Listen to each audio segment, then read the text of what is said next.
வேந்தர் டிவி நேயர்கள் அனைவருக்கும் வணக்கம். இது உங்கள் அபிமான ஜோதிட சவால். வழக்கம் போல இன்னைக்கும் நம்ம ஜோதிட சவால் நிகழ்ச்சியில ஜீவனாடி ஜோதிடர் பாபு சார் நம்ம கூட இணைஞ்சிருக்காங்க.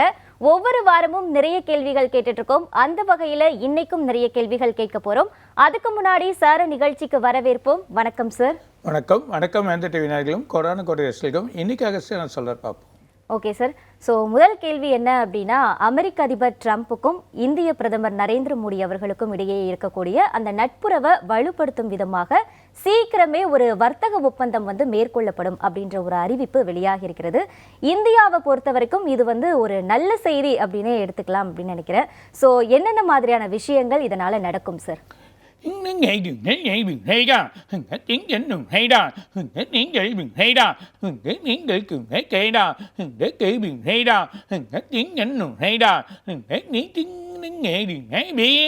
நல்ல ஒரு முடிவு, நல்ல ஒரு எண்ணத்தோடு சொல்லியிருக்கார். இருந்தாலும் அமெரிக்கா பொறுத்த வரைக்கும் நமக்கு அதிகமான வரி விதிச்சிருக்காங்க. இந்த வரியை குறைக்கணும். இந்த வரியை எப்போ அவங்க குறைக்கிறாங்களோ அப்போ தான் அதுக்கான வரியை குறைச்சிடுவாங்க. குறைக்கிறது இல்லாமல் இவங்க என்ன பண்ண போகிறாங்கன்னா இம்போர்ட் எக்ஸ்போர்ட்டை வலுப்படுத்துவாங்க. அது இல்லாமல் நம்ம இதுலேருந்து எக்ஸ்போர்ட் ஆகக்கூடிய நிறைய பொருட்கள், அதாவது மெடிசன்ஸ் அது இல்லாமல், ஏன்னா டாலர் வேல்யூ அதிகமாச்சுன்னா நமக்கு வர சொல்ல கொஞ்சம் பணங்கள் வர்றது கொஞ்சம் அதிகமாக கிடைக்கும்.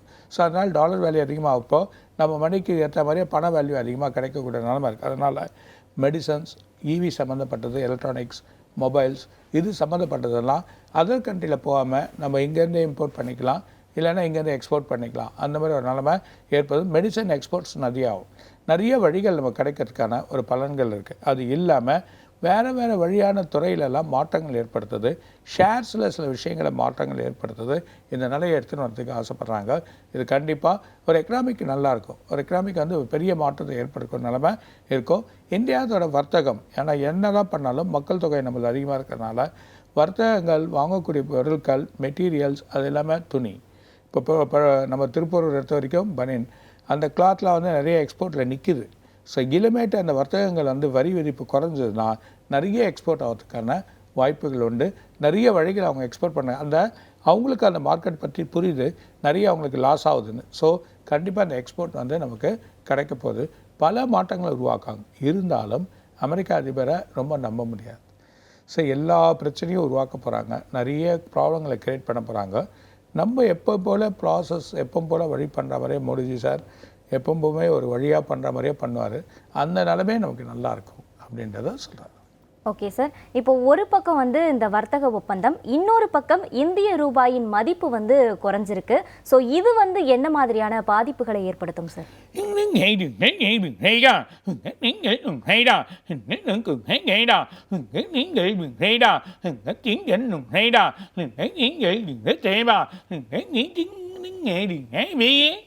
அதாவது இந்த எக்கனாமிக் ப்ராப்ளம் உலகம் முழுதும் பெரிய பிரச்சனையாக போகுது, பெரிய குழப்பத்தை ஏற்படுத்துது. அது இல்லாமல் இந்தியா 98, 99, 100 வந்துடும் இதை டாலரோட மதிப்பு. சப்போஸ் அது 100 வந்துடுச்சுன்னா நம்மளோட மதிப்பு, ரூபாயோட மதிப்பு ரொம்ப இறங்கினா எக்கனாமிக் ரொம்ப அடிபட்டுரும். அது இல்லாமல் எக்கனாமிக்கில் அடிபடுறப்ப என்ன ஆகிடுன்னா எல்லா பொருளும் ஏறும். இந்த சாதாரண ஒரு பொருள், ஒரு சாரீ கொடுத்து வாங்கினா கூட ஒரு 150 ரூபா சாரீனா 300 கொடுத்து வாங்க வேண்டியதாக இருக்கும். ஸோ எல்லாமே டபுள் ஆகிடும். அந்த மாதிரி சுச்சுவேஷன். அதெல்லாம் பார்த்திங்கன்னா கேஸ் சம்மந்தப்பட்டது ஏறும், பெட்ரோல் சம்மந்தப்பட்டது ஏறும். நிறைய வர்த்தகங்கள் பிரச்சனையாகும். வர்த்தகத்தில் ஷேர்ஸ்லாம் பார்த்திங்கன்னா ஸ்லோ ஆகும். எதிர்பார்க்காத அளவுக்கு ஒரு டவுன் ட்ரெண்டில் தான் போகும். ஒரு ஸ்லோ அப்புறமா தான் வழி வரும். ஏன்னா அந்த மாதிரி சூழ்நிலை இந்த ஜூன், ஜூலை, ஆகஸ்ட், செப்டம்பர் இந்த 4 மாதமும் இருக்குது. அது இல்லாமல் பெரிய மாற்றத்தை எடுத்துகிட்டு இந்தியா நினச்சாலும் இந்த எக்கனாமிக் ப்ராப்ளத்தினால மாட்டி தவிக்கும். ஸோ சில மாநிலங்கள் பெரிய குழப்பத்தை ஏற்படுத்திக்கும். சில மாநிலங்களில் உணவு பிரச்சனைகள் ஏற்படும். உணவு வழிகள் பற்றாக்குறையாகும். இந்த உணவு பற்றாக்குறையினால் வர்த்தகங்கள் பெருசாக்கிறதுனால இந்த உணவு பற்றாக்குறை நிறைய ஆகி எக்கனாமிக்கில் அத்தியாவசிய பொருட்கள் இன்னும் அதிகமான ரேட் கொடுத்து வாங்கக்கூடிய நிலைமை ஆகும். அரிசி விலைகள் ஏறும், எண்ணெய் விலைகள் ஏறும். அது இல்லாமல் சர்க்கரை இது போக சில சப்சிடிலாம் குறைப்பாங்க. நிறைய சப்சிடிலாம் குறைச்சிடுவாங்க. ஸோ ரேஷன் கார்டில் தான் கொஞ்சம் கேர்ஃபுல்லாக இருக்கணும். சில விஷயங்கள் குறையறதுக்கான வாய்ப்புகள் உண்டு. ஸோ தமிழ்நாடு கவர்மெண்ட் அதை காப்பாற்றி வழி பண்ணோம். இருந்தாலும் சில மாநிலத்தில் இருக்க சில வழிகள் கிடைக்காத அளவுக்கு வழிமுறைகள் ஆகிடப்போகுது. அந்த மாதிரி பிரச்சனைகள் ஏற்பட போகுது. அது இல்லாமல் விலைவாசிகள் கட்டுக்கடங்க போகிறதுனால இந்த ப்ரைஸ்னால் உங்களுக்கு நிறைய ப்ராப்ளங்கள் ஏற்படுது. மூணாவது நீங்கள் எடுத்தீங்கன்னா இந்த ஃப்ளைட் சம்மந்தப்பட்டது. ஃப்ளைட் 1, 2ன்றது 3 மடங்கு டிக்கெட் வேல்யூ ஆகிடும். அந்த டிக்கெட்டோட வேல்யூ வாங்கவே முடியாது. ஒரு கண்ட்ரிக்கு போக முடியாது. ஒரு கண்ட்ரியில் எல்லா கண்ட்ரிலும் விசா எடுக்க சொல்லுவாங்க அந்த எக்கனாமிக்னால. ஏன்னா அந்த பணம் அவங்க இது பண்ணுறதுக்கான வழி வரதுனால எக்கனாமிக்கான விசா எடுக்க சொல்லுவாங்க. இந்த மாதிரி ஒரு சூழ்நிலைகள் ஏற்பட்டு பணங்கள் வந்து நம்ம என்ன வழி பண்ணாலும் அந்த வழிகள் இருக்காது.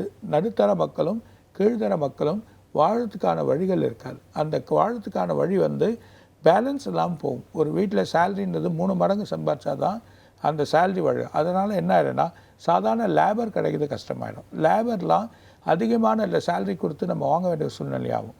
எப்போது 1000 ரூபா கொடுக்குது 1500 2000 ரூபா கொடுத்தா தான் அவங்க வேலை செய்வாங்க. அந்த மாதிரி சூழ்நிலைகள் ஏற்படுறதுக்கான வாய்ப்புகள். அப்போது லேபர் இன்க்ரீஸ் ஆக சொல்ல மெட்டீரியல்ஸ், பில்டிங் மெட்டீரியல்ஸ், இடம் மெட்டீரியல்ஸ், காய்கறிகள் எல்லாமே ஏறும். ஸோ இந்த சூழ்நிலையில் இப்போ நம்ம இருக்கோம். எக்கனாமிக் எவ்வளோ அடிப்படுதோ அவ்வளோ பிரச்சனை.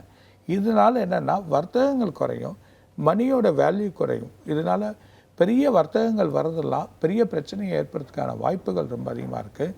ரொம்ப கேர்ஃபுல்லாக இந்த எக்கனாமிக் வந்து நல்ல ஒரு நிபுணர்கள் வச்சு திரும்ப ஒரு ஆலோசனை பண்ணி ஒரு பெரிய கூட்டத்தை அமைச்சு இதுக்கான வழிமுறைகள் எடுத்துன்னு வர சொல்ல இந்தியா ஒரு தப்பிக்கிறதுக்கான வாய்ப்புகள் இருக்குன்றதை சொல்லார். ஓகே சார், இப்போ நீங்கள் சொல்கிறத வச்சு பார்க்கும்போது முதலீட்டாளர்களுடைய வரவு வந்து குறைய வாய்ப்பு இருக்கு இல்லையா சார்? முதலீட்டாளர்கள் வரமாட்டாங்க அப்படின்னு சொல்லலாம். ஸோ இதற்கு என்ன வழிவகை செய்யலாம் சார்?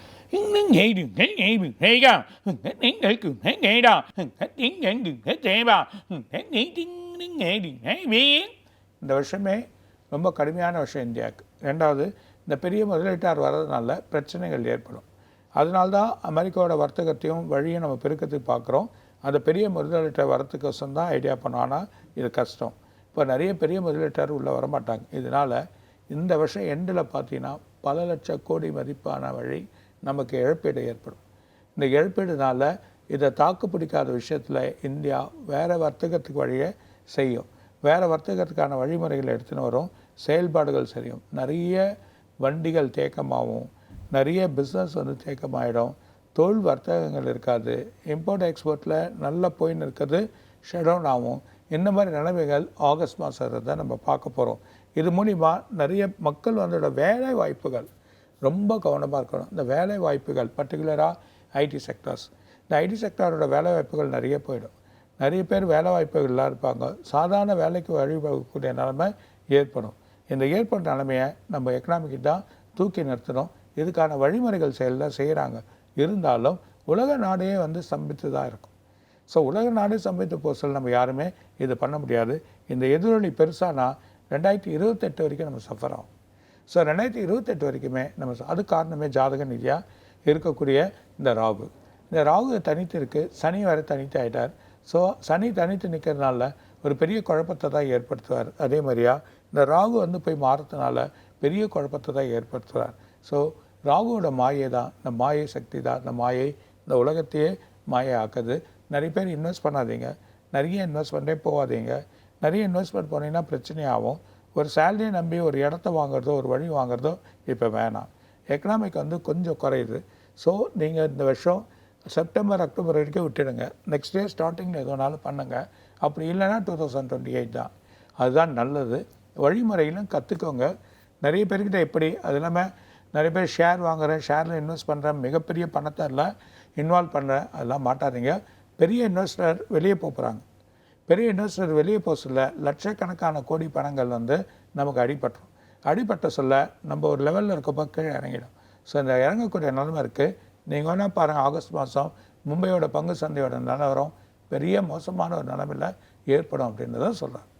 ஓகே சார், இப்போ வந்து முன்னாள் பாஜக மாநில தலைவர் அண்ணாமலை வந்து பாஜகவை விட்டு விலகக்கூடிய ஒரு சூழ்நிலை இருக்கிறதா அறிவிப்பு வெளியாகிருக்கு. இன்றைய தேதியான, அதாவது ஜூன் 5ஆம் தேதியான இன்றைக்கு வந்து ஒரு முக்கியமான அறிவிப்பை வந்து வெளியிட போகிறேன் அப்படின்னு சொல்லியிருக்கிறாரு. ஸோ அண்ணாமலை தனியாக ஒரு கட்சி ஆரம்பிக்க வாய்ப்பு இருக்கா?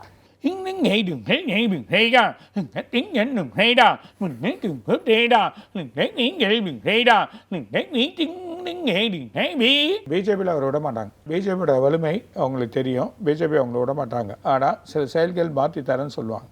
ஸோ ஒரு மினிஸ்டர் போஸ்ட்டு கொடுக்க வேண்டியதை அவர் நிறுத்திட்டாங்க. அதுதான் ப்ராப்ளம். அது வந்திருக்கணும். அதோட செயல் கிடைக்காதனால இந்த குழப்பத்தை ஏற்படுத்தியிருக்கு. அப்படி இல்லைனாலும் இவர் கண்டிப்பாக ஒரு தனி கட்சியை ஆரம்பிப்பார். ஸோ இன்றைக்கி தேதியில் குறித்தாலும் சரி, என்றைக்கு குறித்தாலும் இவரோட ஜாதக ரீதியாக ஒரு தனி கட்சி ஆரம்பிக்கிற நிலைமை இருக்குது. எதிர்கட்சியாக பலமாக வரக்கூடிய நிலைமையும் அவருக்கு இருக்குது ஜாதகத்தில். ஒரு போஸ்டிங்காக வந்து உட்காரக்கூடிய நிலைமையும் இருக்குது. ஒரு மினிஸ்டராவோ இல்லை ஒரு எம்எல்ஏவோ போய் உட்காரக்கூடிய நிலைமை இருக்குது. அவருக்கு சில தகுதிகள் கண்டிப்பாக இருக்க தவிர பேடான விஷயம் இல்லை. கண்டிப்பாக அண்ணாமலை தனி கட்சி ஆரம்பித்தாருன்னா பிஜேபியில் இருக்க அத்தனை பேரும் உள்ளே வந்துடும். ஸோ அந்த ஒரு சூழ்நிலைகள் ஏற்பருக்கு. அதர் இருக்கக்கூடிய சில எதிர்கட்சியில் இருக்கக்கூடிய ஆளுங்களும் அவர் தேடி வரதுக்கான வாய்ப்புகள் இருக்குது. ஒரு மதிப்பும் ஒரு வழியும் இருக்குது. அதனால் அவர் தாராளமாக ஆரம்பிக்கலாம், பிரச்சனை இல்லைன்றதை சொல்கிறார். Okay sir. இப்போ அதே மாதிரி வந்து அதிமுக பக்கம் எடுத்தோம் அப்படின்னா அங்கேயும் வந்து பல குழுக்களாக பிரிஞ்சு ஒரு பிளவுபட்ட சூழ்நிலை நிலவுது அப்படின்னே சொல்லலாம். ஸோ அதிமுகவினுடைய அந்த எதிர்காலம் எப்படி இருக்கும், இதுக்கப்புறம் அவங்களுடைய நிலை என்னவாகும் சார்?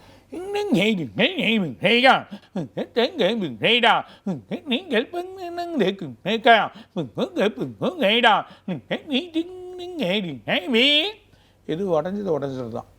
நிறைய விஷயங்கள் இதை உடையதாக போகுது. இதோட வழி இருக்காது. இல்லை கால்வாசி பேர் தவைக்கால போயிடும்.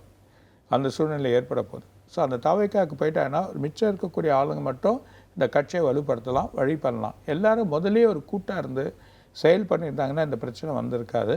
இப்போ கூட்டெல்லாம் போய் பிரிஞ்சு போச்சு. ஏற்கனவே போன எலெக்ஷனே எல்லாம் பிரிஞ்சு போச்சு. இந்த எலெக்ஷனே அவங்க எதிர்பார்த்த மாதிரியே இல்லை.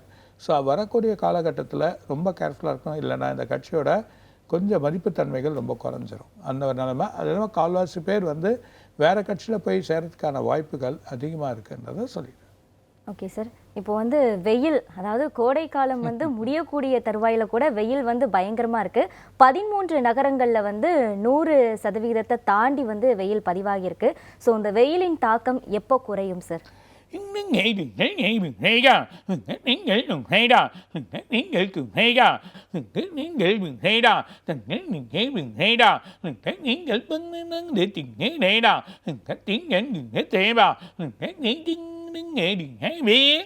இந்த தடவை ரொம்ப கஷ்டம். 20ஆம் தேதி வரைக்கும், ஜூன் 20ஆம் தேதி வரைக்கும் இன்னும் அதிகமாக தான் ஆகும். ஆகஸ்ட் வரைக்குமே பிரச்சனை. ஸோ ஆகஸ்ட் வரைக்குமே அதிகமான வெயில், அதாவது மழையும் வரும் வெயிலும் வரும் அப்படின்ற சூழ்நிலைகள் இருந்தாலும் வெயில் அதிகமாக தான் இருக்கும். இந்த தாக்கத்தினால வறட்சிகள் ஏற்படும். பிள்ளைகள் கவனம். நிறைய சின்ன பசங்க, கொஞ்சம் நடுத்தர வயசு பசங்க எல்லாருமே கவனமாக இருங்க. ட்ரை ஆகுது உடம்பு ட்ரை ஆகக்கூடிய நிலைமை இருக்கிறதுனால தண்ணி நிறைய குடிங்க. சில கெட்ட பழக்கங்கள்லாம் வேணாம், உடல் உபாதைகளை உருவாக்கிடும். ஸோ எல்லாத்தையும் விட்டுடுங்க. நிறைய விஷயங்களை பாருங்க. இந்த வெயிலோட தன்மை மயக்க போட்டு வேறு நிலைமை வந்துடும். உடல் உபாதைகள் வந்து கெட்டு போயிடும். ஸோ எல்லாத்தையும் பார்த்துங்க. ஸோ ஒர்க் பண்ணக்கூடிய நிலைமைக்கு ஏற்ற மாதிரி தண்ணி நிறைய குடிங்க. ஒரு 5 லிட்டர் தண்ணி இல்லை 4 லிட்டர் தண்ணி உடலில் போய் சேருறது ரொம்ப நல்லது. டீஹைட்ரேட் ஆகுது. ஸோ சில விஷயங்கள் ஆலோவேரா போல் ஒரு உணவுகள், காலையில் நெல்லிக்காய் ஜூஸ் அந்த மாதிரி பட்டதெல்லாம் எடுத்தால் உடல் உபாதைகள் வந்து நீங்கள் குறைஞ்சிடலாம். இல்லைன்னா சில வியாதிகள், சூடுத்தன்மையான வியாதிகள், உடலில் கட்டிகள் ஏற்படுறது, அதில் முதுகில் கட்டிகள் ஏற்படுறது, தலையில் கட்டிகள் ஏற்படுறது, இந்த கண் பார்வையில் வந்து கொஞ்சம் குழவுகள் ஏற்படுறது, நிறைய பேருக்கு இந்த விஷயங்கள் ஏற்படக்கூடிய நிலைமையை நம்ம பார்க்க போகிறோம். ஸோ இந்த விஷயத்தில் ரொம்ப கேர்ஃபுல்லாக இருங்க பசங்க.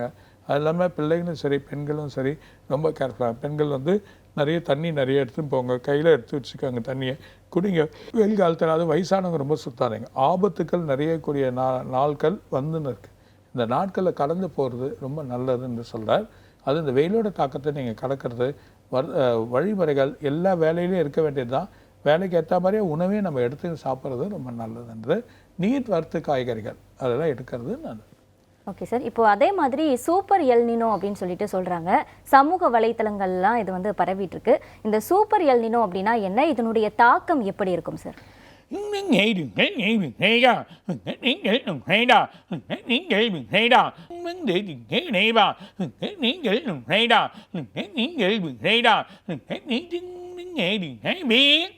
நிலைப்பாடு இல்லாத மழை பெய்யும், நிலைப்பாடு இல்லாத வெயில் காயும். இதுதான் இது மாறுபட்ட சூழ்நிலையை ஏற்படுத்தும். அது பேர் தான் நீங்கள் சொல்லக்கூடிய இந்த எல்னினோ. இந்த எல்னினோனால எந்த ஒரு பிரச்சனையும் இல்லை. ஆனால் என்ன, மக்கள் அவதிப்படுவாங்க. மழை பெஞ்சா பெஞ்சினே இருக்கும், வெயிலும் காயும். வெயில் காய்ஞ்சதுன்னா அதுலேயும் மழை அதிகமாக பெய்யும். அந்த மாதிரி சூழ்நிலைகள் ஏற்படும். நிறைய ஏரியாவில் வெயிலோட தாக்கம் அதிகமாகி மழை பெஞ்சு அங்கே நோய்கள் பரவக்கூடிய நிலைமை ஏற்படும். ஸோ காஃப் சம்மந்தப்பட்டது, இருமல் சம்மந்தப்பட்டது, அதில் தலை பாரங்கள், அது இல்லாமல் ப்ரெஷர் சம்மந்தப்பட்டது, இதெல்லாம் ஏற்படுறதுக்கான வாய்ப்புகள் அதிகமாக இருக்குது. இந்த சூழ்நிலையில் மக்கள் ரொம்ப கவனமாக இருக்கணும். ரெண்டாவது வந்து அங்கங்கே மழை பெஞ்சு ரெண்டாவது என்னென்னா இந்த இடத்துல பார்த்தீங்கன்னா மழை அதிகமாரியாக இருக்கும், தண்ணி பஞ்சம் வரும். ஸோ வறட்சி ஏற்படும். வறட்சி எதிர்பார்க்காத வறட்சி ஏற்பட போகுது. ஸோ இந்த வறட்சினால் தண்ணி பஞ்சம் வரதுக்கான வாய்ப்பு வந்து டிமாண்ட் ஏற்படும். சில இடத்துல முக்கியமான டிமாண்ட் ஏற்பட்டு பிரச்சனையாகும். பர்டிகுலராக பார்த்தீங்கன்னா தமிழ்நாட்டில் பார்டரில் மழை பெய்யும், சென்னையில் 2-3 இடத்துல மழை பெய்யும், ஒவ்வொரு ஏரியாவும் மழை பெய்யும். விட்டு விட்டு விட்டு ஒவ்வொரு ஏரியா மழை பெஞ்சதுன்னா அதில் வெயில் அங்கே தாக்க வரும், அங்கே பிரச்சனை வரும். அந்த மாதிரி சூழ்நிலைகள் ஏற்படுறதுக்கான வாய்ப்பு இருக்குது. அது எப்படி சுகாதார நிலைமையை வழி பண்ணி அதை செயல் பண்ணும், அதுக்கான வழிமுறைகள் எடுத்துன்னு வரும். அதே நேரத்தில் ரொம்ப நம்ம கேர்ஃபுல்லாக இருக்கிறது தான் ரொம்ப நல்லது. இதனால் எந்த பிரச்சனையும் இல்லை. இது ஒரு காலகட்டத்தில் இருந்தது தான், திரும்ப இது வருது. இந்த வாட்டி ரொம்ப அதிகமாக இருக்கும். ஸோ வறட்சி வரக்கூடிய நாள் காலத்தில் நம்ம ரொம்ப கேர்ஃபுல்லாக இருந்து அதை டீல் பண்ணால் தான் அதுக்கு வழிமுறைகள் செய்ய முடியுன்றதை சொல்கிறாங்க. ஓகே சார், இப்போ அதே மாதிரி பசிபிக் பெருங்கடலில் வந்து நெருப்பாக மாறும் அப்படின்ற ஒரு விஷயமும் பரவிட்டு இருக்கு. இதுவும் இந்த எல் நினோனாலயா சார்?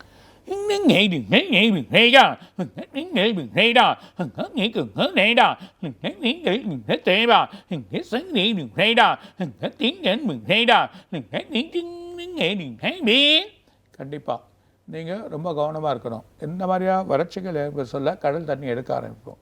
கடல் நடு மத்தியில் உங்களுக்கு ஒரு வேல்கனோ இருக்குது. ஸோ இது உருவாச்சுன்னா மிகப்பெரிய பிரச்சனை. அதோ பசிபிக் பெருங்கடலில் எத்தனோ 1000 வருஷத்துக்கு முன்னாடி முதல்ல உருவானது, அதுக்கப்புறம் வரல. ஆனால் வர காலங்களில் இது வரத்துக்கு வாய்ப்பு உண்டு. அப்படி உருவாச்சுன்னா நெருப்பு பழம்பு போல் வெளியே வரும். அந்த மாதிரியா ஒரு கொதிநிலைமை ஏற்பட்டு நெருப்பு பழம்பு போல் பூமியிலேருந்து வெளியே வரக்கூடிய நிலையை நம்ம பார்க்க போகிறோம். இது மிகப்பெரிய ஒரு பிரச்சனையை உருவாக்கும். இப்போ இல்லை, இன்னும் நாள் இருக்குது நிறைய. உடனே மக்கள் வந்து அதை நினச்சாங்கன்னா சயின்ஸில் அது சொல்லுவாங்க. ஆனால் அது வந்து நிறைய நேரமாகவும் டைம் ஆகும். டைம் ஆனப்புறமா தான் அதுக்கான வழி வரும். இப்போ நடக்காது, ஆனால் ஃப்யூச்சரில் இது நடக்கிறதுக்கான வாய்ப்பு இருக்குது. அதுவும் பர்டிகுலராக அரபிக்கடல் ஒட்டி இருக்கக்கூடிய பசிபிக் பெருங்கடல், இந்த பர்டிகுலர் அதாவது அவங்களுக்கு பாம்பே போகிற ரீஜன், அதுலேருந்து வரக்கூடிய அந்த மத்திய பிரதேசத்துலேருந்து வரக்கூடிய இடத்துலையும் இந்தியா, அது தமிழ்நாடு, அதாவது சென்னை இதுலேருந்து போகக்கூடிய ஒரு ரீஜனில் தான் இது இருக்குது. இது மிகப்பெரிய ஒரு வேல்கனோ.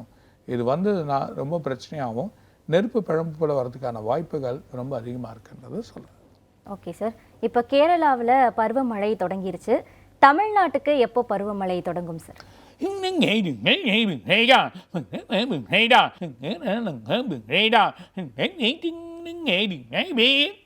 நமக்கு பருவமழை வந்து அடுத்த மாதம் தான். ஜூலை ஃபர்ஸ்ட் வீக்லேருந்து ஜூலை கடைசி வரைக்கும் ஒரு பருவமழை இருக்குது. இது 3 வாரமும் தொடர்ச்சி மழை இருக்குது. நல்ல மழை. தமிழ்நாடு பார்டர் ஃபுல்லாக எல்லை, விவசாயிகளுக்கு கொஞ்சம் வழி வகுக்கக்கூடிய நிலைமை இருக்கும். இருந்தாலும் இந்த தடவை ஆந்திரா, கேரளா, இந்த கேரளா ஆந்திராவில் மிகப்பெரிய மழை வந்துடும், மிகப்பெரிய ஏற்படும். கர்நாடகாலையும் பார்டரில் மிகப்பெரிய மழை ஏற்பட்டு சில இடத்துல பிரச்சனைகள் ஆகுது. ஆனால் ஆந்திரா கொஞ்சம் கேர்ஃபுல்லாக இருங்க, கேரளா கொஞ்சம் கேர்ஃபுல்லாக இருங்க. இது ரெண்டுமே ஆனால் தமிழ்நாட்டோட பார்டர் ஃபுல்லாகவே மழை இருக்கும், நல்ல வழி கிடைக்கும். ஆனால் சென்னையில் மழை பெய்யும், ஆனால் இந்த தடவை கொஞ்சம் வறட்சியை ஏற்படுறதுக்கான வாய்ப்புகள் இருக்குது. ஓகே சார், இப்போது வெள்ளியின் விலை வந்து கடந்த வாரத்தில் 5000 ரூபாய் குறைஞ்சிருக்கு. இன்னும் இந்த வாரத்தில் வெள்ளியின் விலை குறையுமா? அதே மாதிரி தங்கமும் வந்து கொஞ்சம் குறைஞ்சி அதே இதில் அப்படியே மெயின்டைன் ஆகிட்டு இருக்கு. இதுக்கப்புறம் வரக்கூடிய வாரங்களில் தங்கத்தின் விலையும் குறையுமா சார்?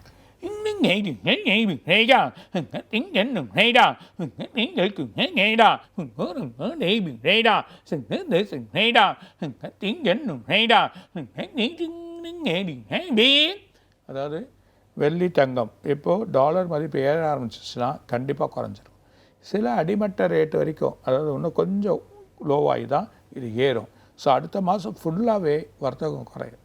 அதனால் என்ன ஆகப்போகுதுன்னா வெள்ளி தங்கம் வந்து கொஞ்சம் குறைஞ்சிரும், நல்லா குறையும். குறைஞ்சிட்டு அதுக்கப்புறமா பார்த்தீங்கன்னா ஆகஸ்ட் மாதம் திரும்பியும் சூடு, பயங்கரமான சூடு. சில போர்கள் வழிகள்லாம் முடிய சொல்ல பார்த்தீங்கன்னா இது இருக்க இடமே தெரியாது, ரொம்ப நிறைய ஏற சொல்லலாம். ஆனால் இப்போது இந்த எக்கனாமிக் ப்ராப்ளத்தில் நிறைய விஷயங்கள் ஏற்படுறதுனால கண்டிப்பாக குறையறதுக்கு வாய்ப்பு உண்டு, நிறைய குறையும். அதுக்கான வழிகளும் இருக்குது. ஓகே சார், அடுத்த 7 நாட்களில் நடக்கக்கூடிய முக்கியமான விஷயங்கள்னா என்னென்ன சார்?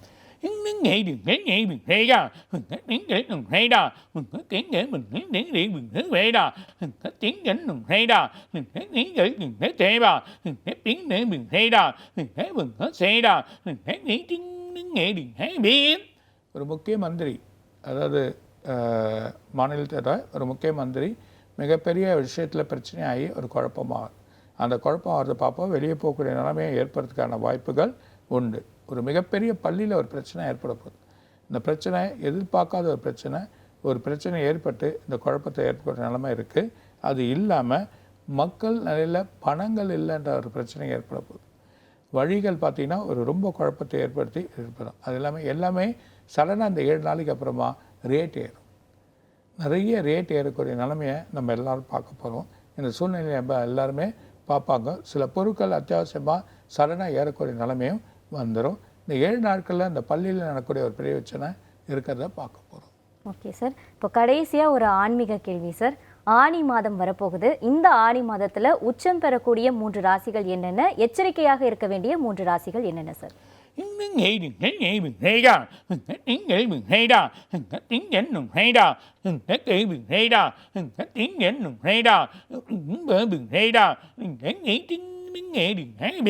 கடகம், சிம்பம், அது இல்லாமல் விருச்சிகம், அது இல்லாமல் மீனம். இந்த 4 ராசியும் நல்லா இருக்கும். அதெல்லாம் மிதுனம். மிதுனத்தில் அருமையான விஷயங்கள் வரும். எப்பவுமே உங்களுக்கு ஆனி மாதத்தில் பார்த்தீங்கன்னா ஆட்டோமேட்டிக்காக மிதுனத்தில் சூரியன் போய் உட்காந்துரும். ஸோ சூரியன் போய் உட்கார சொல்ல பிஸ்னஸ் வழிகள், டெவலப்மெண்ட் பண்ணுறது, ஐடியாஸ் எப்படி வர்றது, இந்த 4 ராசிக்குமே அவ்வளோ அழகாக வரும். பர்டிகுலராக மிதுனத்துக்கும் நல்ல ஒரு வழிகள் வரும். அதே நேரத்தில் ரொம்ப கேர்ஃபுல்லாக இருக்க வேண்டிய ராசி துலாம், தனுசு. இது ரெண்டுமே ரொம்ப கேர்ஃபுல்லாக இருக்கணும். கும்பம், இது ரொம்ப மேஷம். இந்த 4 ராசியுமே ரொம்ப டேஞ்சர். கும்பம் விரயத்தை எதிர்பார்க்க நோக்குது, வேலை திண்டாட்டத்தை எதிர்பார்க்க நோக்குது. மேஷமும் வேலை திண்டாட்டம், ஃபேமிலி, ஹஸ்பண்ட் ஒய்ஃப்குள்ள தகராறுகள், இந்த பிரச்சனைகள் எதிர்நோக்குள்ளது. அதே நேரத்தில் உங்களுக்கு இருக்கக்கூடிய இந்த தனுசு, இடமாற்றங்கள், வேறு ஊருக்கு போகலாம், வழிகள், மனசில் கவலை, தூக்கமின்மை, இதெல்லாம் வரும். ஸோ இந்த சரராசிகள் ரொம்ப கேர்ஃபுல்லாக இருக்கணும். மற்ற ராசிகள்லாம் பிரச்சனை கிடையாது. மீதி ராசிகள்லாம் அதாவது சர வழியாக இருக்கும். ஆனால் இந்த ராசிகள் ரொம்ப கேர்ஃபுல்லாக இருக்கிறது ரொம்ப நல்லா. ஓகே சார், நம்ம நிகழ்ச்சியோட இறுதிக்கட்டத்துக்கு வந்துட்டோம். இன்னைக்கு நிகழ்ச்சியில் கேட்கப்பட்ட எல்லா கேள்விகளுக்கும் ரொம்ப தெளிவான விளக்கத்தை கொடுத்தீங்க சார். நிகழ்ச்சிக்கு வந்ததுக்கு ரொம்ப நன்றி சார். வணக்கம். வணக்கம். இந்த டிவி நேயர்களும் கோடான கொரியர்ஸிலும் இன்னும் நிறைய சொல்வார். வணக்கம். மீண்டும் மற்றொரு ஜோதிட சவால் நிகழ்ச்சியில் உங்களை சந்திக்கும் வரை உங்களிடமிருந்து விடை பெறுவது வினோதினி.